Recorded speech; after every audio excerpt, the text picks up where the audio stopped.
लक्ष्मीं क्षीरसमुत्तराजतनयां श्रीरङ्गधामेश्वरीं दासीभूतसमस्तदेववनितां लोकैकदीपाङ्कुरां श्रीमन्मल्दकटाक्षलब्धविभवब्रह्मेन्द्रगङ्गाधरां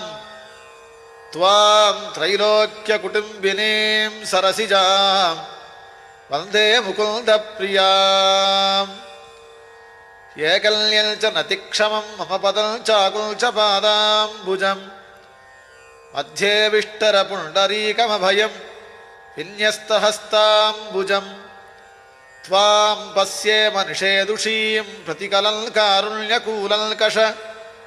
स्फारापाङ्गतरङ्गमङ्गमधुरं मुग्धं मुखं बिभ्रती